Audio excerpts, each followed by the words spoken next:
Simmons has uncovered a history that connects the school to some of America's greatest thinkers. A press conference was held today.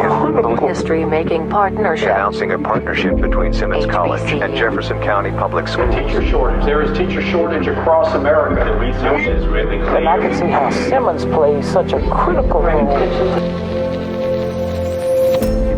To the need for minority teachers. Partnership intentionally designed to build more minority teachers. Simmons is not just a school. We have a rich history. And how important this partnership is going to be in helping to correct a historic wrong and towards underrepresented minority. We have to do better. I believe this program is the beginning of something that could be really special.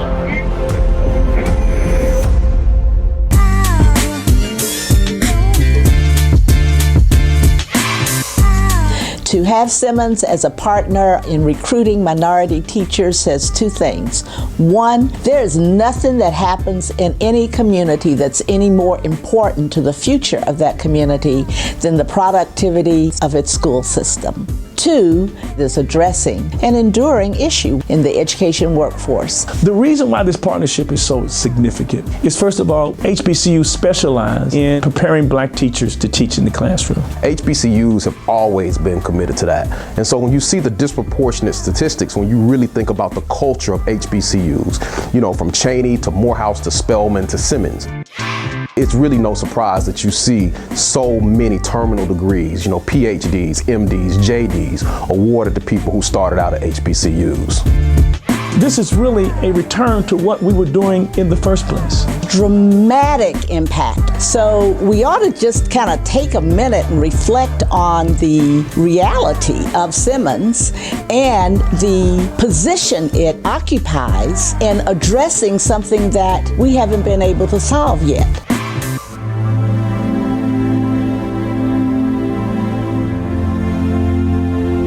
Place everything in the context on what was going on with black people in the late 1800s. You see the end of the Civil War in 1865, the Reconstruction Amendment, 13th Amendment freeing the slaves, 14th Amendment granting citizenship and due process under the law, and finally in 1870 the 15th Amendment, which gave black men the right to vote. 4 months after Lee surrendered to Grant at Appomattox Courthouse, the former slaves in this state came together and formed the General Association. They're tasked with creating a new black intelligentsia that are going to become the socio-political leaders of black America. That's really the context that Simmons fit into as we were going into the 20th century. And then in 1879, Simmons College of Kentucky opened its doors. Reconstruction ends in 1876-1877 with the Hayes-Tilden Compromise. You see incredible retrenchment in white America. The pressure was on all black colleges to pattern themselves after Hampton Institute, which was designed to prepare black people for the low-tier jobs and not for the professional jobs. William J. Simmons militated against that and said, Howard is our model. So he set the trajectory for Simmons, and there were two primary goals that he had. Goal number one was to create a black professional class, which they did. His second goal was to create an institution that was black governed.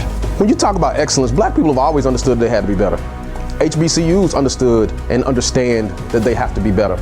And so they're not just teaching reading, writing, arithmetic. They're teaching a commitment to something greater than the individual. In fact, it was the only institution in America that had a law school, medical school, liberal arts college. The entire faculty was black. The entire governance was black. So it was the personification of black empowerment. That excellence is always there. As the Greeks talked about, that arete, always reaching for something higher, not just for themselves, but those around them. So it started for the purpose of training the black professional class and especially teachers. Some of the most prestigious names in every facet of education were involved with Simmons College. Education was important to African Americans at that time for the same reason that education is important to African Americans now. It is absolutely essential that black people understood the system in which they were functioning, no matter how unfair that system was or is.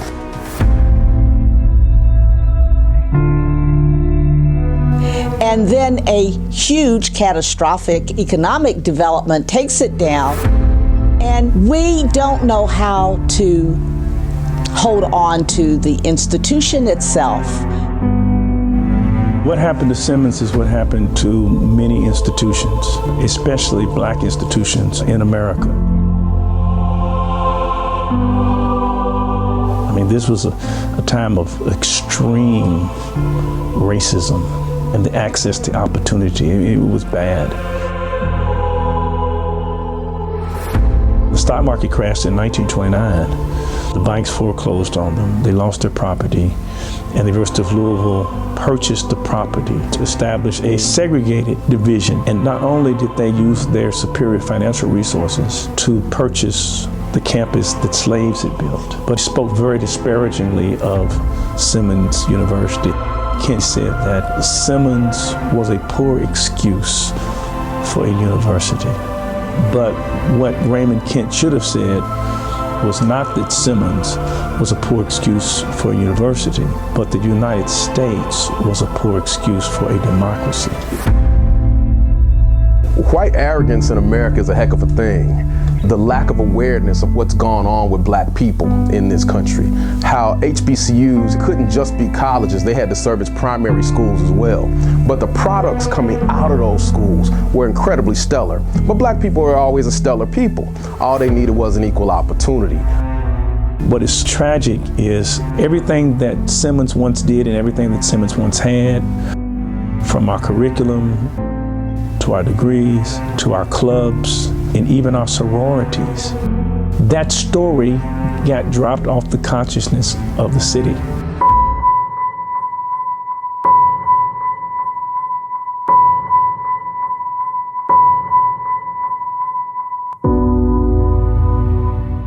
No historical black college and university has ever made the comeback that we made, and no college in American history has ever lost its campus and returned back to the campus that it lost. Perhaps through this engagement, we will talk about each of us challenging each of us to bring forward 20 young people, 30 young people, whatever you can take on to help illuminate a path to a future that they may have difficulty seeing. You really touched on what I think is probably one of, if not the most important function of HBCUs. They set up a situation where students understand that black people have a history worth studying, lives worth living, and a future worth constructing. We have to see every child in every classroom in our community as the potential leader of something great. When you take institutions like that, people buy those types of professors who love those kids and teach them to function without fear, there is no substitute for that. These children are developing an orientation to the world that certainly includes their immediate survival, but also must include a sense of what their future holds. HBCUs, they've been able to take those lost souls and produce something at the end that sometimes their parents don't even recognize. Then the children can go back and rescue their elders. And that's as it should be. Many say, and the child shall lead, right? Going to Simmons is definitely an experience because of the history that we have here. I've learned so much, and I love my teachers. Like, that's the best part. He pushed me enough and cared for me enough to let me know that I'm more than the choices and decisions that I'm making. I love my HBCU, Simmons College of Kentucky. It's literally changing my life.